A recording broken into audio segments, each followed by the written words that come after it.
রশিদপুর এবং বিবিআনার গ্যাস দিয়ে সর্বপ্রথম নবীগঞ্জ বাহুবলবাসী হবিগঞ্জবাসীর প্রয়োজন পূরণ হবে। এরপরে বাংলাদেশের অন্যান্য অঞ্চলের প্রয়োজন পূরণ হবে।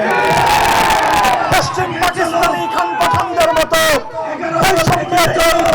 বাংলাদেশে আর চলবে না ইনশাআল্লাহ।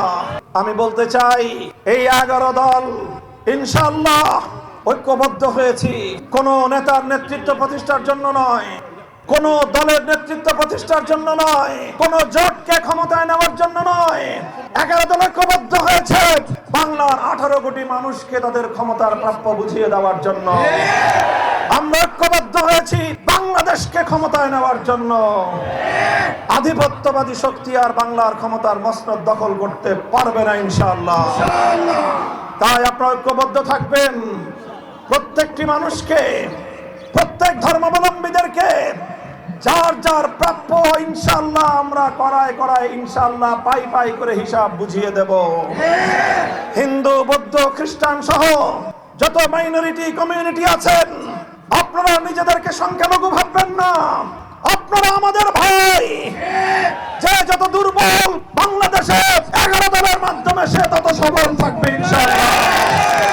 আমরা রাতের অন্ধকারে আপনাদেরকে পাহারা দেব, দিনের আলোতে আমরা আপনাদেরকে সঙ্গ দেব। বাংলাদেশ ঐক্যবদ্ধভাবে সামনে এগিয়ে যাবে ইনশাআল্লাহ।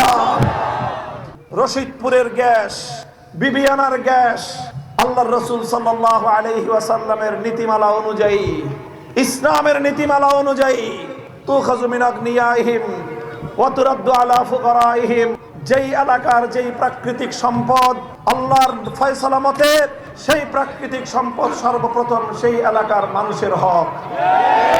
তাদের প্রয়োজন পূরণ হয়ে উদ্বৃত্ত হলে অন্য এলাকায় সাপ্লাই হবে ইনশাআল্লাহ। 11 দল যদি ক্ষমতায় যায়, রশিদপুর এবং বিবিআনার গ্যাস দিয়ে সর্বপ্রথম নবীগঞ্জ বাহুবলবাসী হবিগঞ্জবাসীর প্রয়োজন পূরণ হবে।